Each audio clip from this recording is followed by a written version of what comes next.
Hi, I'm Richard Lewis Brown, and I'm running for SEIU Local 1000 President. Hi, and I'm Jacqueline McCollum, and I'm running for SEIU Vice President for Representation and Organization. So we're going to talk today in smaller segments about the important issues. And we received numerous calls this week concerning the live stream from last Saturday, March 14th. And the first issue we'd like to address is the furloughs and the enforcement of our contract. And as I stated to Jackie, this furlough was a great travesty. So many people lost their homes. And when I mean so many people, at least 30,000 of our members lost their homes due to this furlough situation. This could have been prevented. Unfortunately, Yvonne Walker doesn't care enough about our members to even address this situation. We have a strike fund with over $2 million in it. We sign contracts that do not allow us to strike. Therefore, some of that money, if not all of that money, could have been used to prevent or delay people from losing their homes during that time period several years ago. Well, let me correct you for a minute. Last year, Yvonne came to the council, which are all the DLC presidents, and she said that she needed to pay the Diane Knox case, which was the $5.8 million, and she took $1 million out of the strike fund. Then she asked us if she could go to, she says that if you want to play with the big boys, you got to pay. So she came to us again and asked us for $1 million. So I don't believe currently we have $2 million in our strike fund. And you may be absolutely right, but during that time period, there was at least $2 million. Yes. And the time period I'm talking about is when the furlough started in February of 2009, 2 days a month, and then on July 1st, 2009, it went to 3 days a month. Right. We had money in that strike fund. Right. Here's another point. We could have changed the way we were spending our money to bring money back to protect our members. Of course. That would have made our union quite visible, and with the negative image that our union has, we could have prevented this negative image by fighting for our members.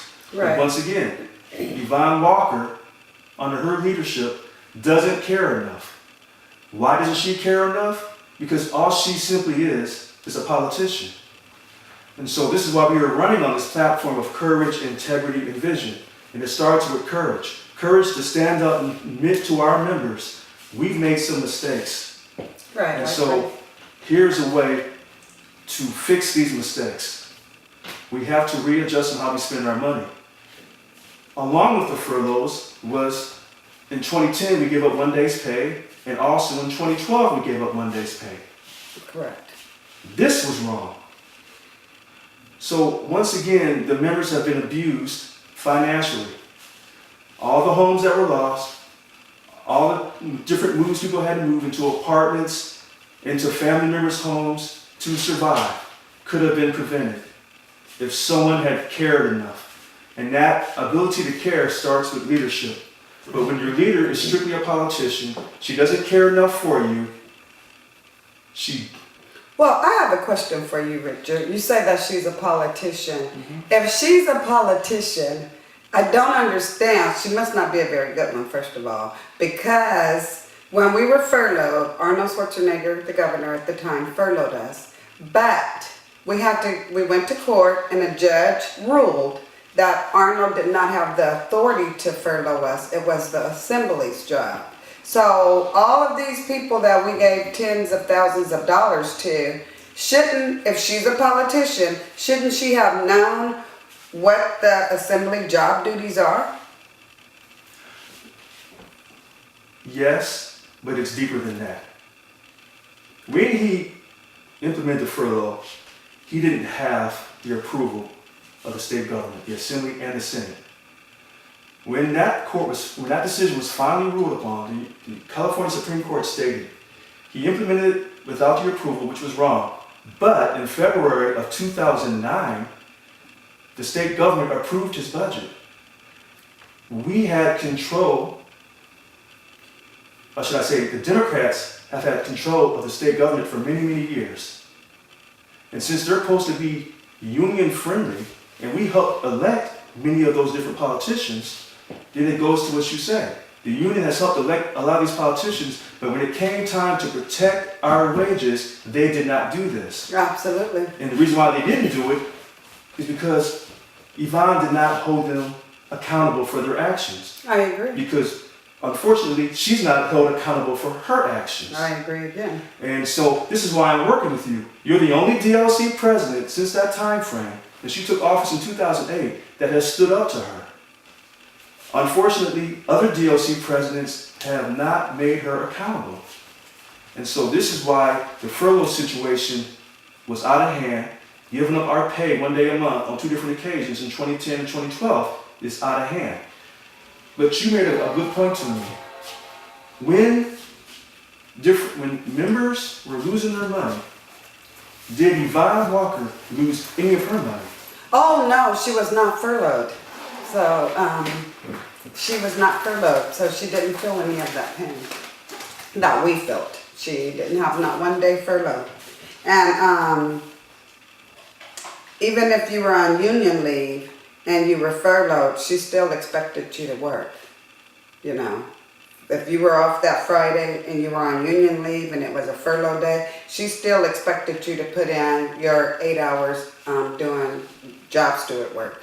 So no, she didn't care enough to furlough her employees as well and try to lower maybe our the 1.5% of union dues we pay 1.5% of our wages. She didn't think about lowering that to try to help people. We had put on a home refinance program in my DLC to try to help people save their homes and to try to get it refinanced and lower payments. But she did absolutely nothing in my eyes to help people who were facing losing their homes during the furloughs. Well, this is just one isolated case.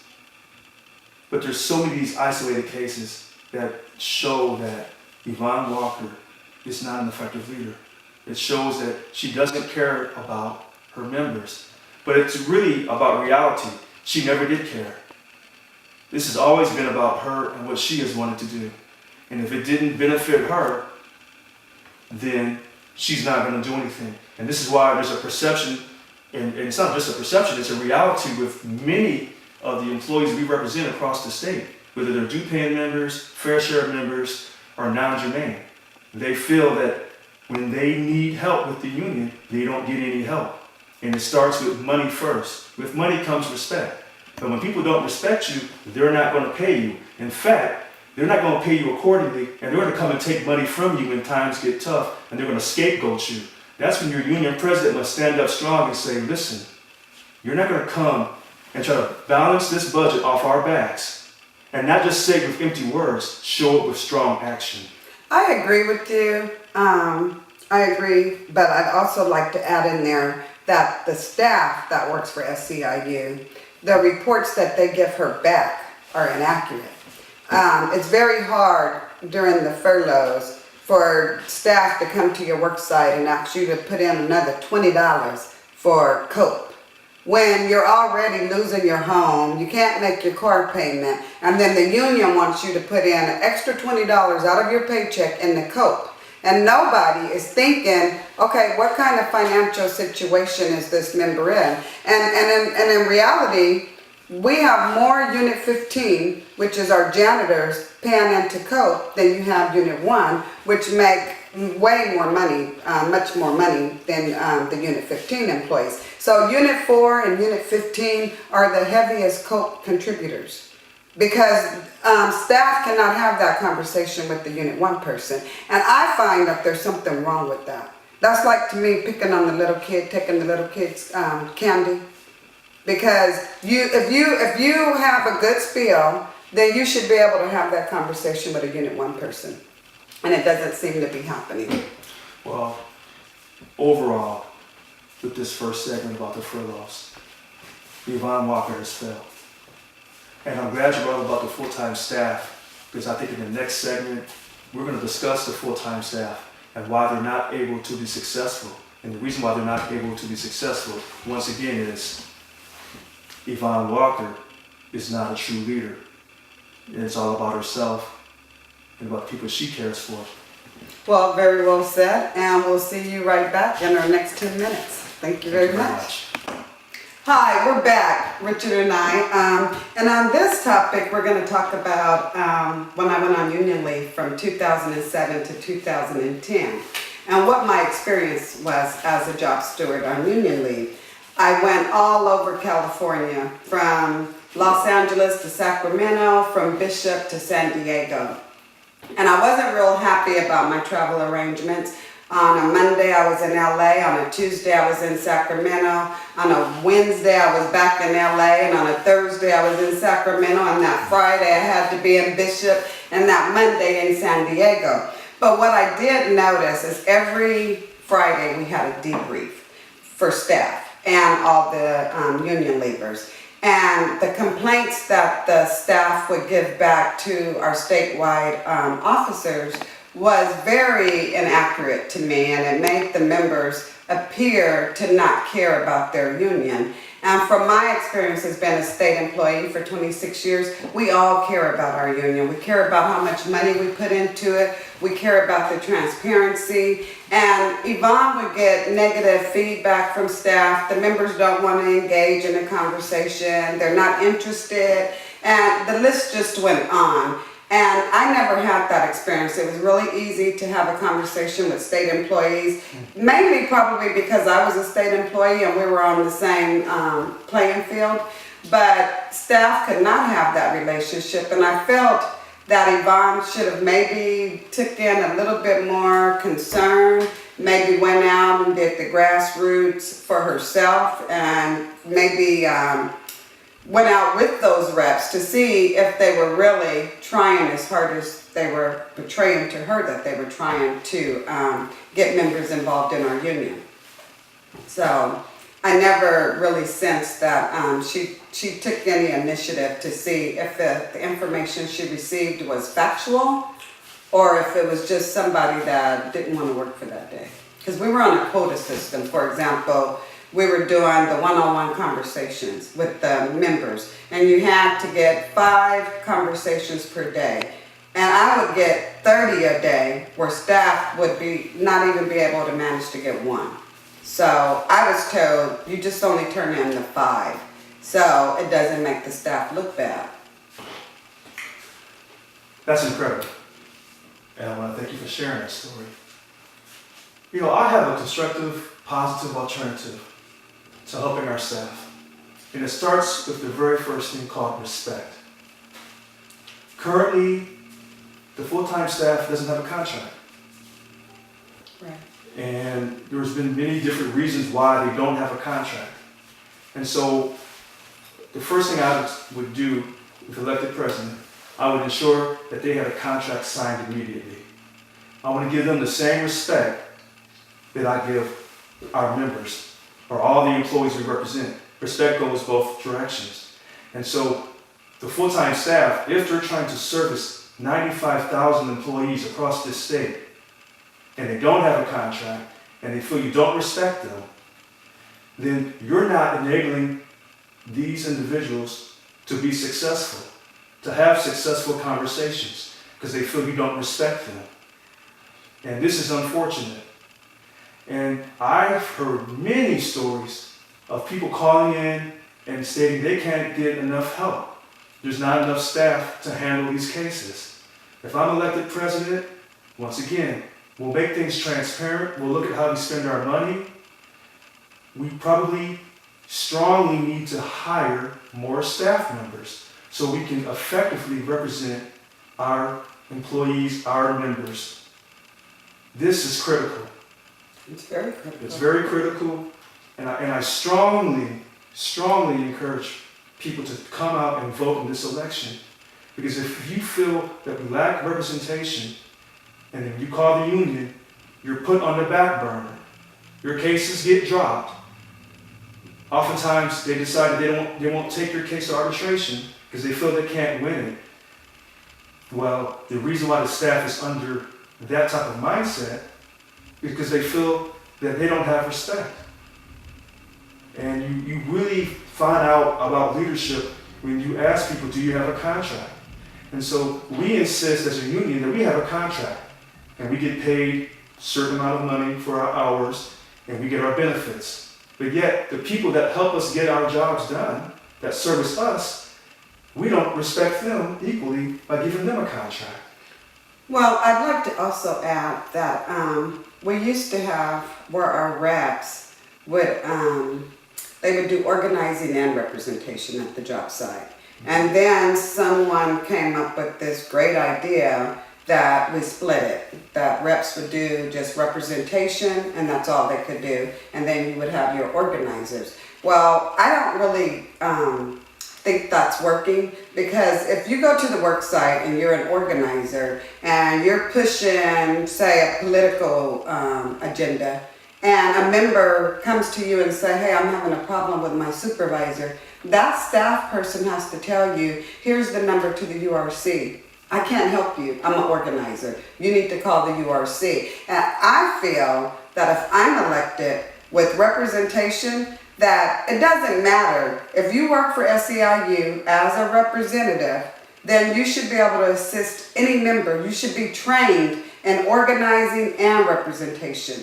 And you should be able to take that intake right there in the field and not have to push the member over and say, oh, you got to call this number. You should carry your intake forms with you, name, phone number, what's the issue, and what remedy are you seeking. And then when you're done with your meeting at that work site, you should be able to take that over to the URC, the Union Resource Center, so that it could be inputted into our system so that it will be tracked and it would never get lost. So, and at the same token, the member would feel like they did get the respect from that rep instead of being pushed away. So I think it's really important that we go back to where when your first encounter with the members, just like it's an old saying, the first impressions are lasting impressions. So I think that when you meet our reps, I have a problem and you're asking me to pay $10 from Coke, you've lost me. I don't want to have no part of it, because I need you to focus on my issue right now. I'm having a problem with the bullying supervisor. I'm having a problem because my paycheck's been docked. I'm having a problem because my parents are sick and I need to leave now. I mean, whatever the reason is, we need to make sure that we're addressing our members' issues. And it doesn't matter, it shouldn't matter what function you work in. It doesn't matter. If you work for SEIU, they should all be trained to make sure that they represent all members to the fullest. That should be the focus, so that no member ever walks away feeling like, oh my God, they didn't help me, or this union sucks, or I'm not gonna, what do I pay union dues for? Because 90% of the time when you have a union meeting, if you don't have food, the members are not gonna come. But if you have food, I'm going to get my $60 worth of dues money. And instead of getting one slice of pizza, they're gonna try to take 5, because they feel like they haven't been paid, or they haven't been represented for the money that they spent. And even when you're spending your personal money, you like to make sure that you get goods that you paid for. I couldn't have said it better. And so overall, if we're going to give out excellent job representation, we have to ensure that our staff has a signed contract, and that the issue of medical retirement does not prevent that contract from being signed. The full-time staff must feel that they're respected and that they're able to communicate with management. And that starts with your president. And I agree. Thank you very much, and please join us in a few moments for another important issue, pensions. Hi, Richard and I are back, and this time we'd like to talk about your pension.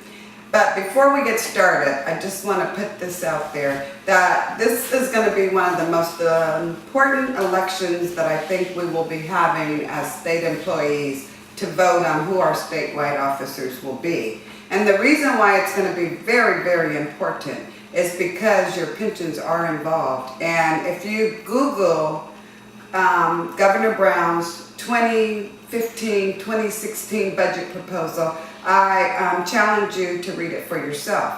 And with that being said, I'll turn it over to Richard. Thank you. Jackie is absolutely right. Pension is a hot issue. So let's first take a look at this.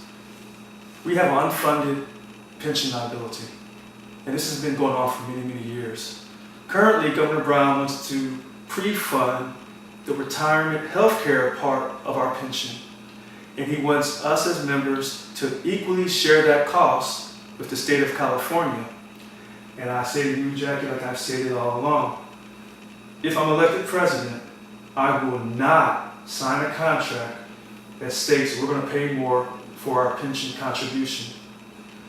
So what is my positive alternative to this?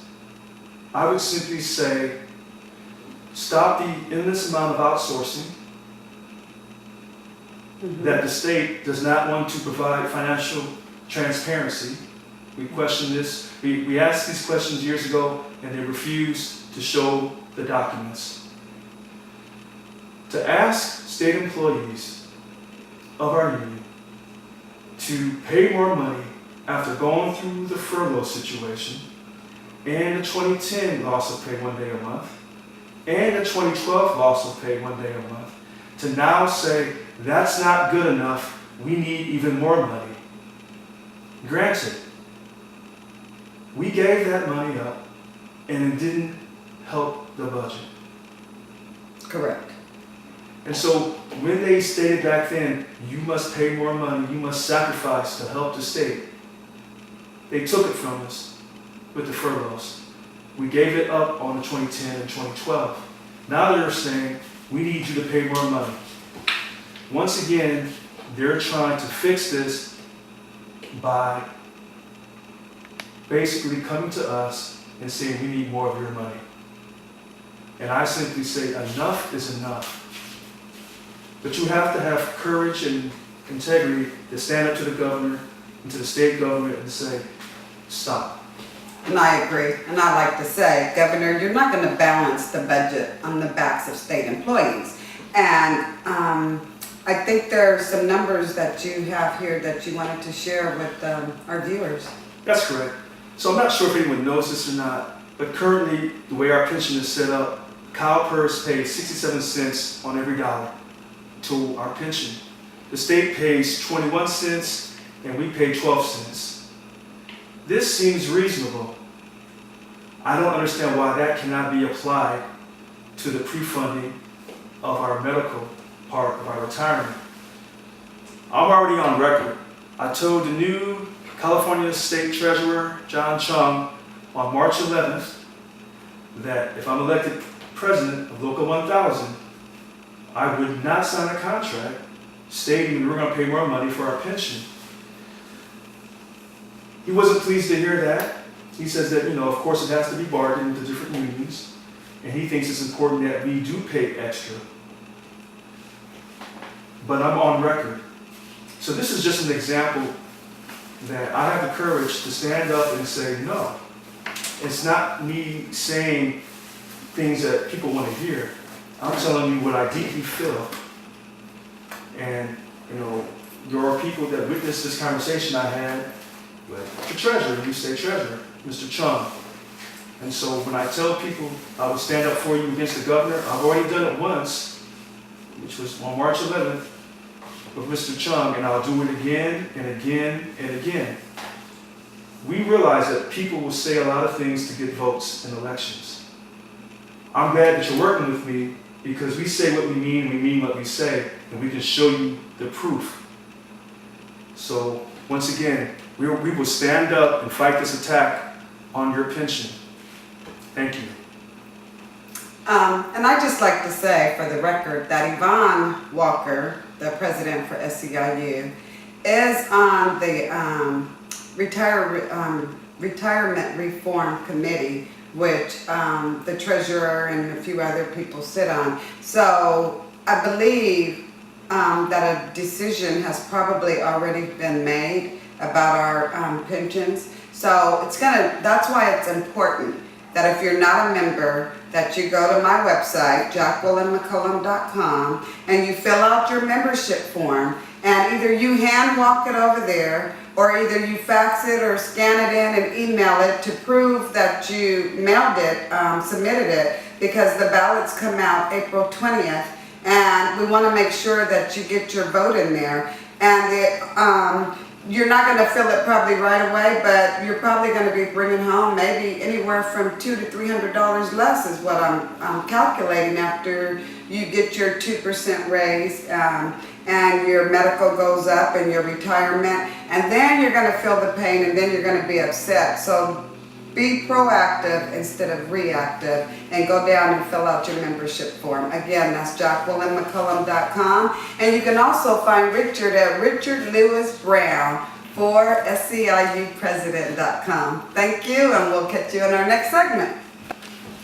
Hi, we're back, Richard and I. And this is going to be our last segment, and we'd like to talk to you about transparency. And I wanted to start by going over our policy file about what the council, why it was formed. And the purpose of the council was to set the direction for the entire local. And we're determining goals, objectives, and adopting and evaluating progress and carrying out the purpose of the Local 1000. And my experience as a DLC president, that has not happened.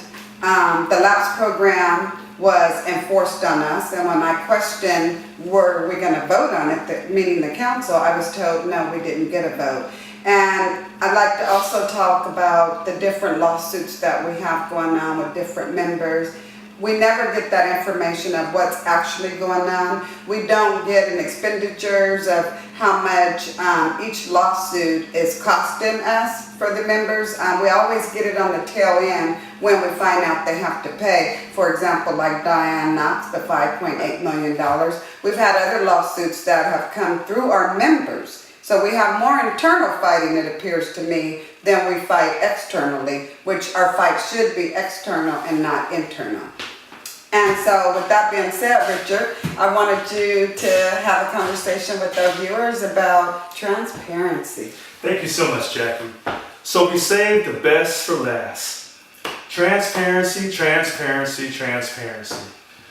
As you know, the election is coming. The ballots go out April 20th, and many people talk about transparency. Let me state this to you very clearly. Yvonne Walker has never been transparent, and she never will be. However, you have a choice. That choice is me. I am transparent. You can go to my website and you'll see my voting record from 2012. I don't have anything to hide. You will also see where I testified concerning voter fraud for, at that time in 2012, Assembly Member Dr. Richard Pan. Once again, I am totally transparent. In fact, if you email me and say, Richard, how much do you pay in union dues? I'll do you one better. I'll send you a copy of my pay stub. I don't have anything to hide. You can look up my salary on the internet. California transparency for state workers. So the big question is, why does our union refuse to be transparent? For example, we state that we're 95,000 members strong. That's not correct. We represent 95,000 members. We represent 95,000 employees. How many of those employees are actually due-paying members? How many are fair share members? How many are non-germane objectors? Guess what? Our union website won't tell you, because our president, Yvonne Walker, doesn't want you to know. She doesn't want you to know all the thousands, and I mean thousands of state employees that were once due-paying members have become non-germane objectors since her leadership started in 2008. So when they say we're 95,000 members strong, that's incorrect. Which raises another issue. Where does our union spend all that money? I have heard this question asked over and over and over again. My answer? I don't know. We lack transparency. Our financial records are not listed on the website. So we're a member-led organization. We spend money in various areas, but the union refuses to tell you where they spend the money at. Why are they so secretive? No one knows. So then we start to ask questions. With our leadership, Jackie and myself, we're going to show you those financial records. We're going to answer the critics. We're going to prevent future lawsuits. And if we see that we're spending money and we're not getting a really positive result, then we're going to change the way we spend our money. And so many people ask, where does most of our money go to? We don't know, because the union won't tell us. I can't tell you if thousands of dollars goes here or if millions of dollars go here, because once again, the union won't tell you, because the president of the union, Yvonne Walker, lacks transparency. Why does she lack transparency? Because she doesn't respect you. She never did. So, we need a real change. We need to be transparent. With transparency, now we can show our members this is where we spend our money. And then if people say, well, let's change how we spend money, then we can take a transparent vote, because we lack transparency in voting. We can do that, and we can change how we spend our money. And this will create real positive change. And therefore, now we can go back to those who are non-germane or those who are fair share and say, listen, we're going to eliminate this negative perception that we just take your money and we don't give you any type of high quality service for that money. Will you please now come back to the union and become due-paying members? The vision, our vision, is to have 100% due-paying membership. In order to get that, we must be transparent, we must admit our mistakes, we must fix our mistakes, and show that we won't keep doing the same actions that caused problems in the past. We must change, but it must come through transparency, and you must have a leader that has the integrity and the vision to see through this and see this plan. Currently, you will not get this with the current leadership. Therefore, by electing myself, Richard Louis Brown, Jacqueline McCollum, you will get transparency. You will get two leaders that have the courage, the integrity and the vision to change our union. If this does not happen, I can promise you, you will not see transparency in the future if you re-elect Yvonne Walker and her slate of members. That will not happen, because it hasn't happened since 2008. In fact, I'm not sure if it's ever happened. So in order to change our union, we must become transparent. This is vital. We must eliminate all the perception of wasteful abuse, possible corruption, and wrongdoing. If we don't do this, we will lose our union in the future. We don't want to do that because we understand how important unions are across America for the middle class and the working poor. Unfortunately, the media has been against us over the years, particularly the Sacramento Bee, Mr. John Ortiz. Here's my challenge, Mr. Ortiz. If I'm elected president, you can come down anytime and watch us work. We're going to show you transparency. In fact, with the election, once I become president, our quarterly council meetings, where our DOC presidents and other elected officials come to, we're going to videotape that as well. There will no longer be secrecy. You won't have to wonder where the money is going. We're going to tell you. And we're not going to have future lawsuits because we're going to be honest and treat people with respect and dignity. And I would like to add, as the VP of Representation and Organization, that we have lots of state employees out on union leave. And what they do on union leave, we have no accountability for that. As a council, as a DOC president, we don't get an update on how much money they spend on union leave. We don't get an expenditure item for the LAPS program. We don't get an expenditure item for the lawsuits that are pending in courts against us. We get no expenditures. We're told what needs to be done and how it's going to be done and when it's going to be done, and that we don't get a vote. And to me, that is not, and I repeat, that is not a member-driven union. Your voice counts, your opinion counts, and together, collectively, we can have unity and solidarity. I'm Jacqueline McCollum, and you can find me on JacquelineMcCollum.com. Richard? And finally, I'm Richard Lewis Brown. You can find my website, Richard Lewis Brown for SEIUpresident.com. And let me finally say this. If you question the things that you've heard, then you should push for a town hall meeting for all of the candidates running for this upcoming election. If you think that I've misquoted something, then you should email me the verifiable evidence that I've misquoted. But let me say this to you strongly. Yvonne Walker will not do a town hall meeting. Why? First, because she doesn't care for you. Second, she doesn't respect you. And third, the truth over prior mistakes will come out. Therefore, she will not do a town hall meeting. Not now, not ever. As far as the other candidates running for election, I can't speak for them, but I can speak for Jackie and myself. We are issuing a challenge to Yvonne Walker. If you want to tell the truth for the first time, do a town hall meeting. If you want to tell the truth and admit to the members you've made endless amounts of mistakes, then you can do it at the town hall meeting. If you think you can win this election without having to campaign, and you can't campaign with union dollars, if you think it's that easy, do a town hall meeting and let us know that in front of everyone else that I have this already won.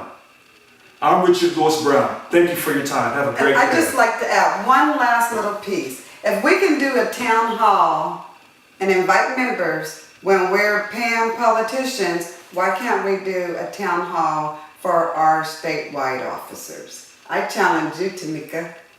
I'm Jacqueline McCollum. Thank you.